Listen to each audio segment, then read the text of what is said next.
O governo acaba de anunciar medidas de desoneração da folha de pagamento para 15 novos setores da indústria e anunciou medidas para ampliar o financiamento, incentivar exportações, apoiar a competitividade dos produtos nacionais e baratear o crédito para a indústria. Os setores que serão desonerados são o têxtil, confecções, couro, calçados, móveis, plásticos, materiais elétricos, autopeças, ônibus, naval, bens de capital, máquinas e equipamentos, mecânica, hotéis, tecnologia da informação, call center e design house. A partir de junho, por exemplo, a contribuição previdenciária patronal para o INSS será eliminada em novos setores da indústria.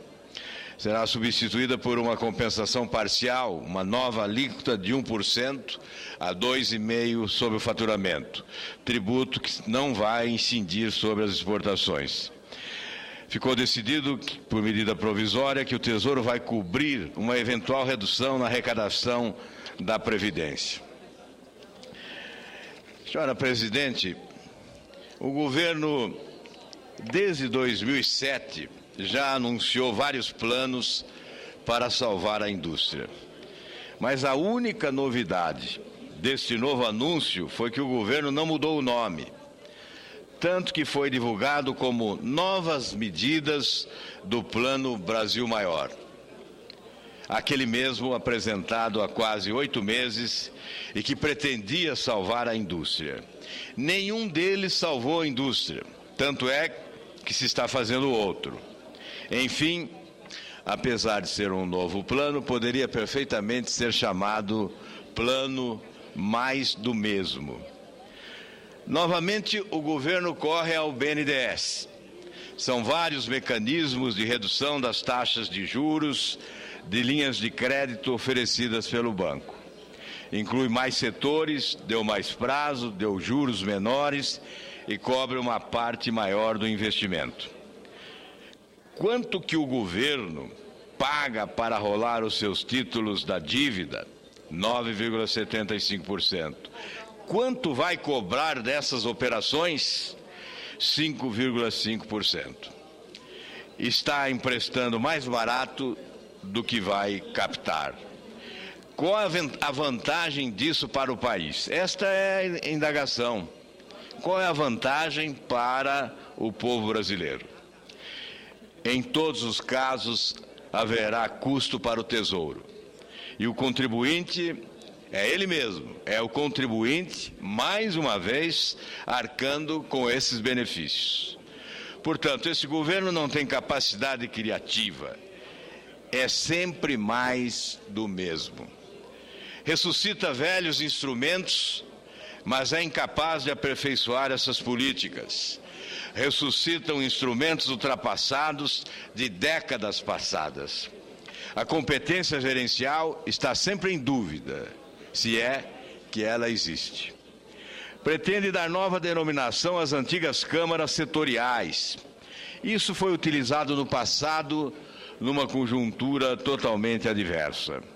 Essa era uma política duvidosa, onde os setores mais fortes, mais organizados, mais influentes vêm ao encontro do rei. E nessas negociações, os métodos republicanos são questionáveis. Já falei dessa tribuna dos benefícios setoriais. Critiquei essas iniciativas. São medidas de um governo que não pensa. E quando pensa alguma coisa, pensa no curto prazo. Repito, o que o Brasil precisa é de uma ampla reforma tributária para atingir a economia de forma horizontal. O grande desafio à nossa frente é a rediscussão do Pacto Federativo.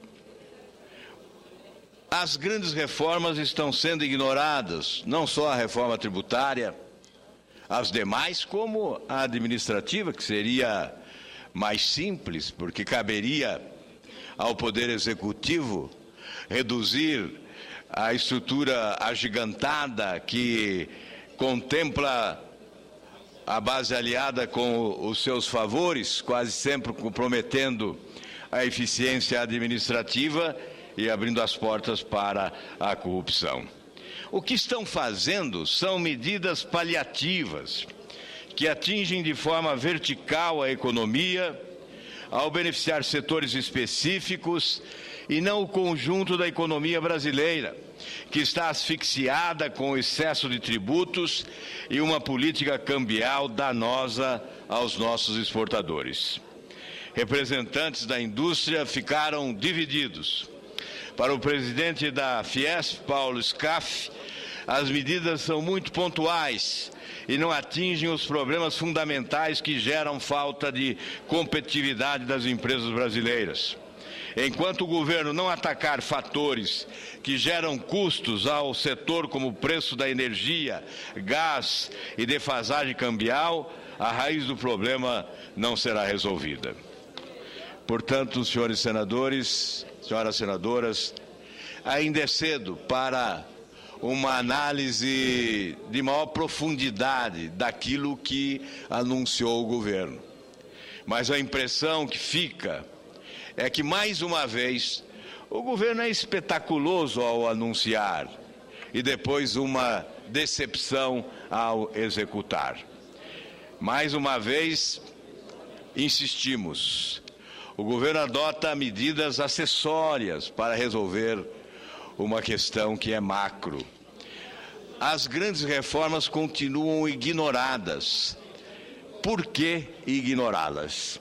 Mas antes de concluir, senhora presidente, queremos, mais uma vez, comunicar à Casa que encaminhamos, cumprindo um compromisso assumido com o ministro Mantega, quando esteve no Senado Federal, estamos formalizando a ele algumas indagações que fizemos e no momento não pôde responder, sobre o escândalo da Casa da Moeda. Nós apresentamos um requerimento que convidava o ministro Guido Mantega para falar sobre aquele episódio da Casa da Moeda. E com outros senadores protocolamos na Procuradoria-Geral da República uma representação. Sobre esse assunto, o senador Pedro Tax já veio à tribuna no dia de hoje e fez a abordagem competente, com conteúdo de natureza jurídica, que se deve fazer sobre esse assunto.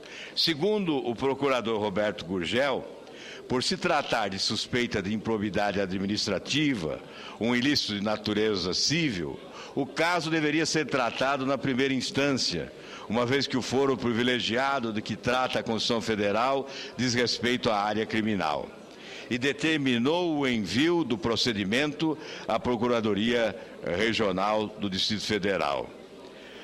Ela, por sua vez, deu início à investigação, mas a AGU recorreu ao Supremo para suspender o procedimento. Seguindo outras decisões, o ministro Fux suspendeu a investigação, entendendo que nos casos de improbidade relativos a pessoas com foro privilegiado, a suspeita é de natureza criminal e não civil, razão pela qual deve ser processada na Procuradoria-Geral da República. Vamos aguardar o procedimento do Procurador-Geral da República a respeito, mas estamos encaminhando ao ministro Guido Mantega um ofício com as indagações que fizemos quando aqui esteve, para que ele possa responder de forma oficial, formalmente, as indagações que fizemos e que não foram respondidas quando aqui esteve, porque, segundo ele, não conhecia o fato apresentado para os seus esclarecimentos. Nós voltaremos a esse assunto, senhora presidente, já que a campainha anuncia que o meu tempo terminou. E, obedientemente a ela, eu encerro o meu discurso. Muito obrigado.